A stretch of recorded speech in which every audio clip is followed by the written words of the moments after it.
For all the pomp and ceremony, the assertion that drum corps is not a competitive activity is simply untrue. There are judges and score sheets, rankings and trophies, and there is the competition. The mindset of the Phantom Regiment is something that is deeply rooted in tradition. Since the beginning has been about passion. You put on the red and... That's the best part, is standing there and being like the best person you could be. These are the words of the world's best, their individual identities defined in part by the armor they don. Drum corps is about excellence. The mindset is just being the absolute most best you can be. Not just perfecting that show that we do on the field, but being perfect in everything you do off the field. It's like a reminder of the rewards that you can get from working your butt off. And while each competitor may not see eye to eye, nor choose a similar path to success, those who by very definition of intelligence find appreciation, admiration, and the acknowledgement of achievement in their rivals, raising the interesting possibility that without other, there is no self.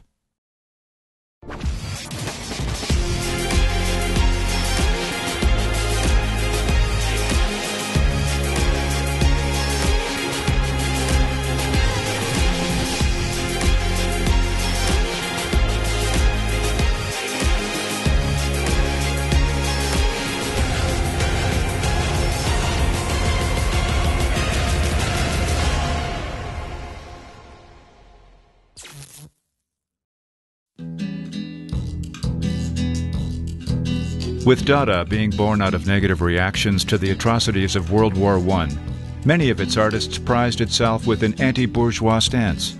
It mocked contemporary art and celebrated the nonsensical.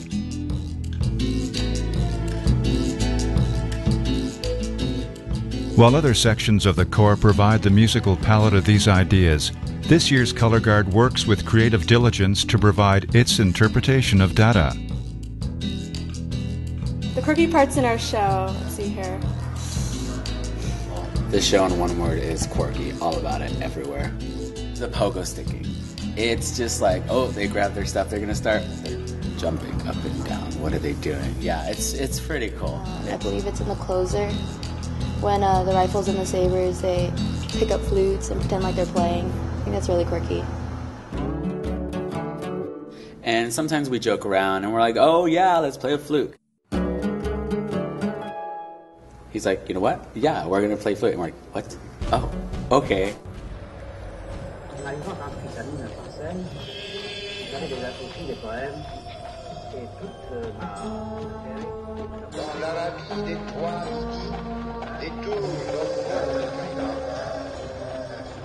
The show itself is pretty out there. I mean, we have horses and hooves. Like, what sense does that make?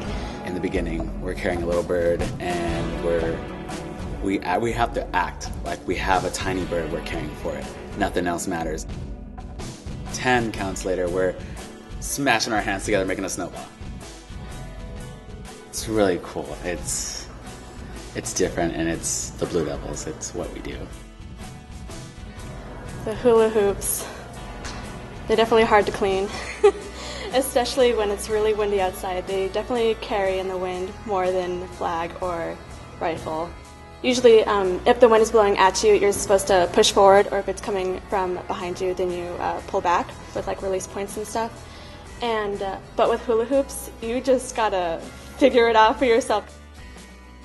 I was just kind of like, who thinks of this? But it works. It works with this show concept.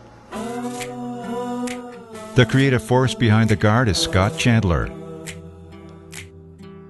With an incredible staff comprised of TJ Doucette and Robbie Jacobson, Mr. Chandler's creativity knows no bounds.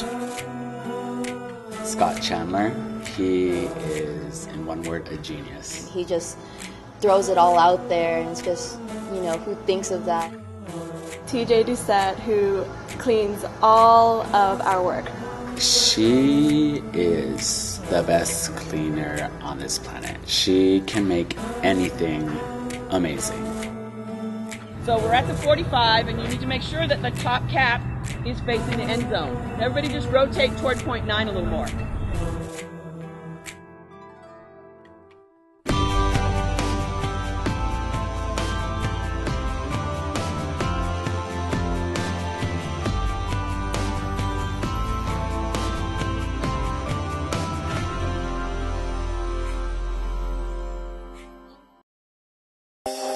After overcoming a preseason that included some key injuries, the Drumline has begun the first set of shows with a full steam ahead mentality. Dedication is the mantra of this year's line, and their focus is nothing less than the cleanest of beats. Getting work done, you know, this is that time where we make little changes. This is that time where we really dive in and clean something. I think everyone's got a really good vibe, a really good mentality, and I think we're pushing. We're on it, and we're going. We're going full speed. Shoulders. How many you guys do? 250. Blasting on all cylinders, the Drumline has taken 4 days of all-day rehearsals to begin perfecting the difficult book they are challenged by this year. With heads down and legs blazing, the line hopes to overcome a half-point deficit at the last California performance, the Riverside City College Show. My favorite SoCal show is by far the Riverside show. And it's not necessarily the show, because all the shows are kind of the same kind of football field. What's different about every show is just lots.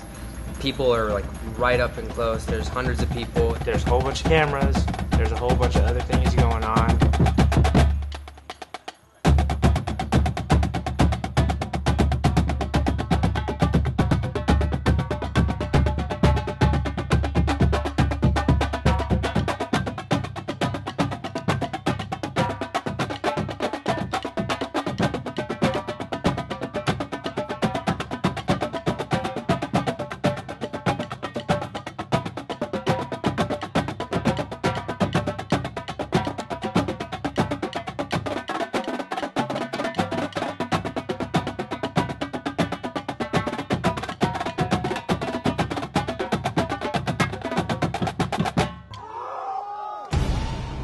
That lot is intimidating.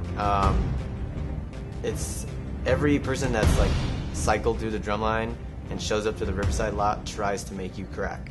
It tests you. You're playing for guys who used to be there. You have to own up to it, and you have to respect that.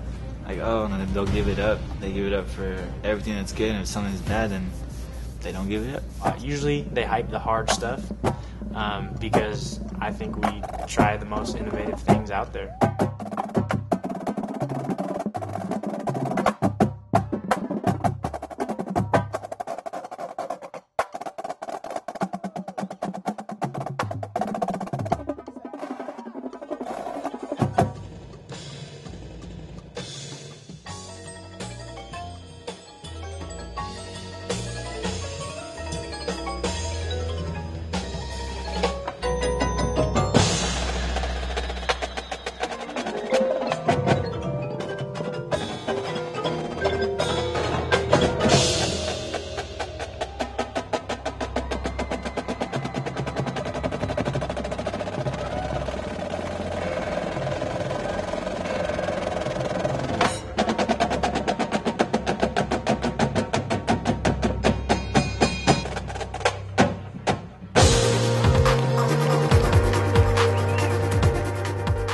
The conditioning and determination of the Drumline over the past week has paid off. From a half-point deficit, they jumped into first place, a nice way to depart the enthusiastic fans of California.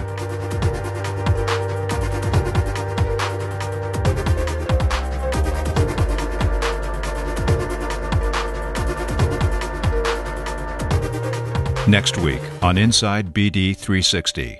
Justin's not here, so he sent me a picture of the bus list.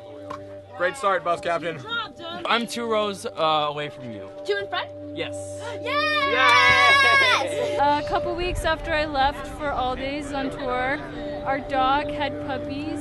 I begged and begged my mom to be able to bring the puppies this year because everyone remembered the puppies from last year.